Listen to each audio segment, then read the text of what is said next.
What's up, guys? I first want to say thank you so much for subscribing to the channel. I got a lot of support that kind of blew over or rushed over, and so I wasn't expecting this much people, but hey, welcome, thank you. I'm glad you're interested, and I'm glad I get to share this experience with all of you. So with that, today I actually want to talk about financing, or more specifically, all the financial options about buying this car. Some update as from the last video. Now today is June 15th. It's a Saturday. Yesterday I got a text saying that my car was ready for pickup. Not that it's here in San Diego, but now I can schedule an appointment. I ordered it on a Tuesday, and now exactly 1 week later, 7 days, I can pick it up this coming Tuesday. So now I have 48 hours to get everything together, because on the third day, it's on Tuesday, and I go pick it up first thing in the morning. Before we start going into the money stuff, I actually want to show you this cool little clip I just did this morning. This is the last time I'm putting gas in a car, and I wanted to document it because it's such a weird thing to think about. I'm not gonna be putting gas in a car anymore, and it's weird. It's weird. It's just, anyway, here's the video. This is the last time I'm putting gas in this car.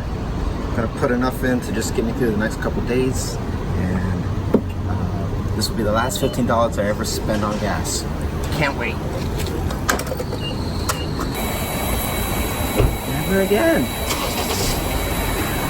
No more Costco line. Oh my God, no more Costco line. And I'm not gonna go a penny over 15.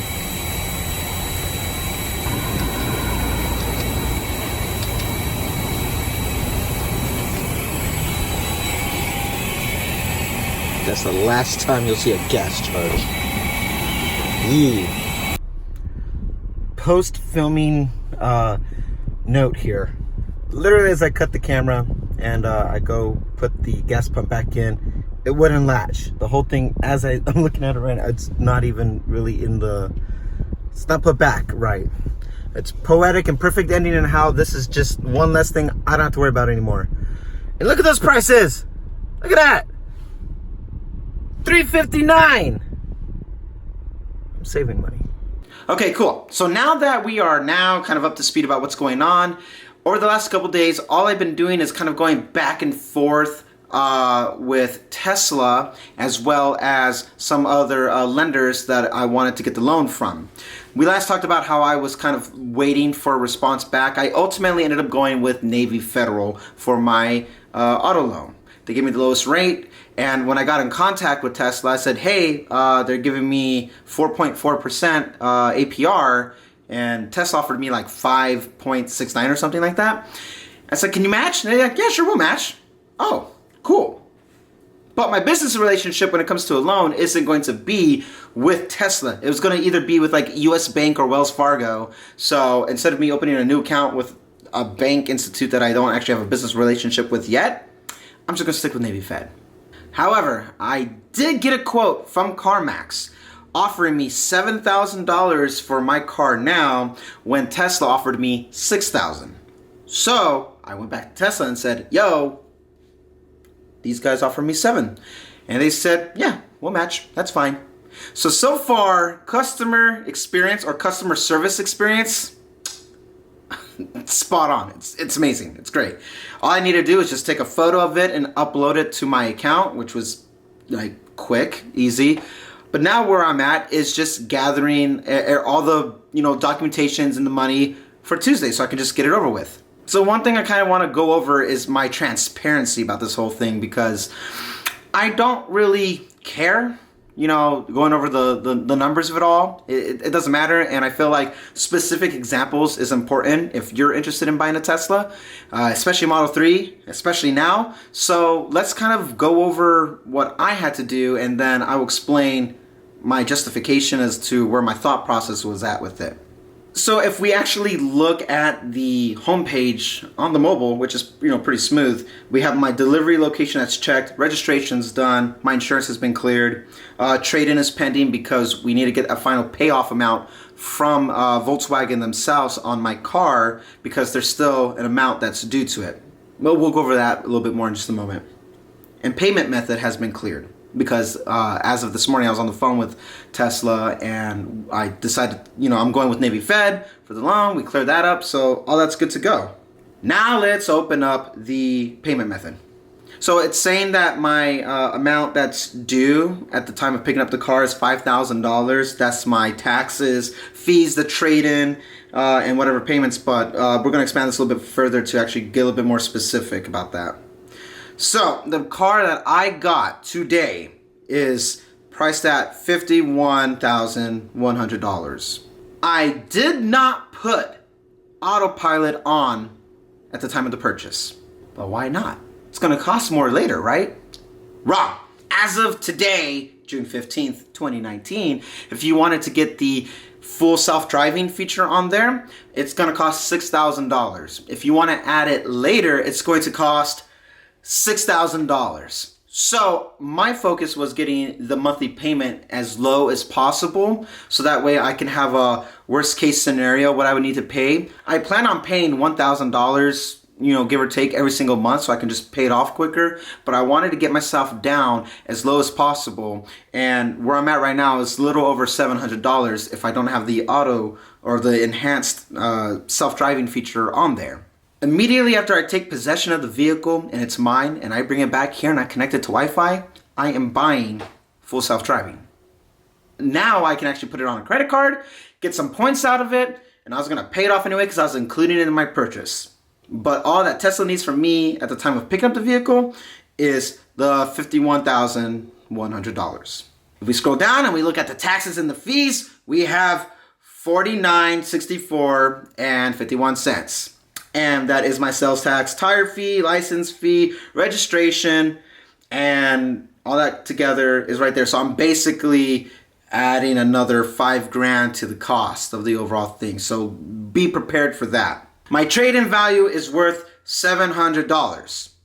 Now, I'm not actually going to see the $7. It's not going to go to the value of the car because I have a lien that's still on it from the Volkswagen dealership themselves. What's left on the vehicle right now is like $14,400 or something like that. So Tesla's going to pay $7,000 towards the remainder of the loan, and I'm going to pay the other $7,400, and that's going to go towards that. But how they want it, administratively, is that it's going to go to include the cost of the car, since they're going to prorate me the $7,000 and they're just going to pay off the car completely. But realistically, I'm putting down an additional $7,000 on top of everything else, just so I don't have negative equity roll over to my new car. And then it has my other deposit of $2,500, which you put down when you ordered the car, putting me amount due $5,000. Why? Because I instructed them on the phone today that I'm actually going to be putting $5,000 towards the car total, regardless. So if the portion of my car for the remainder of the Volkswagen is $7,400 plus $5,000 I'm going to put down on it, we're looking at roughly $12,400 I'm going to be paying cash at the time of the delivery. Now, if we just take that portion out, the $5,000 I'm going to put down on top of the $2,500 that I already put down on to order it, I'm putting $7,500 towards the car, which effectively I was just paying off the taxes and the sales fee, registration, as well as just kind of putting it a little bit more down so I can lower the payment of it. So out of the $51,100 and me applying the $7,500, I'm effectively buying the car at $43,600 before taxes. Which, when I put that in a loan calculator for 72 months at an APR of 4.44%, I'm paying it a little bit above 700 and I think like 70 or 30, somewhere between 730, 770 a month, which is fine. That's within my budget. Before you pick up your car, you have to have all this resolved. You have to have it ready to go. I took out the loan. I actually had to go to the bank itself, get the check, all right, and be instructed on how I need to sign my part, how they need to sign their part. And then my work isn't necessarily done because then I'm going to receive a promissory note that I have to give back to the bank, which is going to lock me in at the price of what I need to pay back the bank. But that will come, down the road. So as of today, where am I at? All you need at delivery is a valid driver's license, proof of insurance, and it does not have to be for the Tesla, and payment.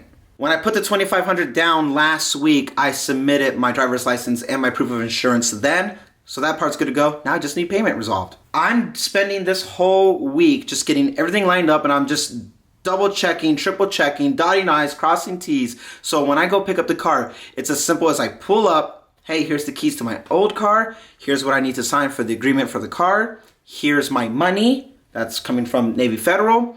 I signed the check. They signed the check. They give me the key, which is really a card, and all my documentations of ownership of the vehicle. Shake their hand. Have a nice day. And I'm free. I've been told by multiple people who already bought their car in the past, Model S's, but you know, it's all the same, that they spent no more than about maybe 15, pushing it 30 minutes doing the exchange. It's very quick. It's very convenient. It's almost scary. Whew, this is not supposed to be so quick. So as of right now, that's where we are at with the money portion of it all. I got the money I need. I saved so much up, ready to go. And a quick side note, what's really intimidating about this whole thing is I've been saving for over 2 years for this car. And it's intimidating and stressful on me personally because I see how the money has grown, and it's now it's all gonna go away, but it was always meant to go towards this. So the reason why I'm putting so much money down is because I've planned for this since 2016, so almost 3 years, but I didn't make the commitment of wanting to get the car until, 2017. But it's good. I'm ready. One thing to note that everyone has told me, and I'm seeing it, I'm experiencing it now firsthand, is that this is going to cost a lot of money. There's no way around it. There's no way to sugarcoat it. You're not buying a Tesla so you can save money today. The longer you hold your vehicle, whichever you get, it saves you money down the road. Because now that I'm paying all these upfront costs now, it's a matter of getting my rebates back. It's a matter of now no longer paying for oil or gas. My only vehicle maintenance will be done with tires or windshields. Minor things in the grand scheme of things. My next video, we're going to be talking about the whole energy consumption part and setting up stuff specifically at this place and what I'm going to do about getting a charger in here for the car. So if you like what you're seeing so far, if you got any questions, let me know. Leave a comment. If you want to see more of this, subscribe. Give the videos a thumbs up if you're digging it. Help me, help the algorithm and do its whole thing like that. I'll be back very shortly with now going over about energy and the whole, powering the vehicle and what I'm doing to work around that, and the speed bumps I'm hitting along the way for that. So until then, guys, thanks for sticking around. I appreciate your support. Love your faces, and I'll see you guys soon. Bye.